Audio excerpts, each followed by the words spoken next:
ولا ما اتفقوا يمكن عطنا الخبر يونس. موضوع بشار. بشار رسن عنده اموال عند النادي، وجماهير النادي ما تقبل يطلع من النادي، وإدارة النادي تقنع فيه. لكن اعتقد بشار $500,000 الا رغبه تقريبا هذا المبلغ. بس بشار ايضا يعني من اللاعبين اللي سبورس يحبه، يعني هو جماهيره وهو تعود عليهم.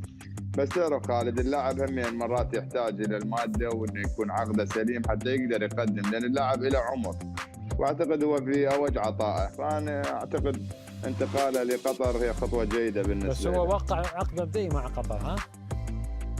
عفوا؟ وقع عقد مبدئي مع نادي قطر. اي حقله، لان اعتقد انا حسب معلوماتي حقله، لكن اعتقد الجماهير حتى نزلوا فيديو على الفيسبوك انه لازمين رئيس النادي، وكانوا اكو مشاكل مع الجماهير ما تخلي رئيس النادي انه يبيع بشار. لكن اعتقد الامور الماديه هي اللي خالد اذا ما دفعوا له رواتبه، خلي بشار ينتقل. اذا ما دفعوا له رواتبه يحق له انه ينتقل.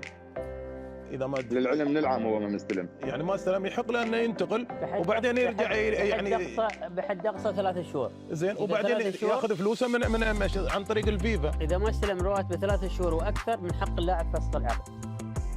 لا ممكن. والله اللي انا اعرفه ان بشار كان ممكن يطلع بس بشار شكل ما قال كابتن يونس. بس نادي بيرسبوليس يدفعوا له.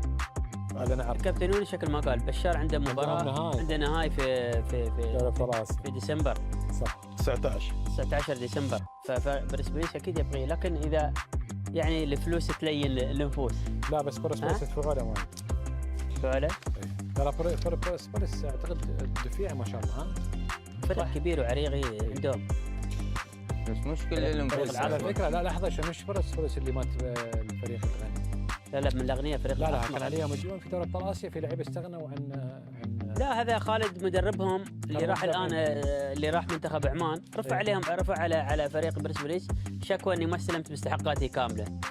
فالفيفا خاطب الفريق الايراني، اذا ما سلمتوهم في التاريخ الفلاني ترى احنا بنوقف التعاقدات ما تعاقدوا. لذلك النصر رفع احتجاج. هاي قالوا لا احنا فقط انذار الكتاب، هاي تاريخ معين.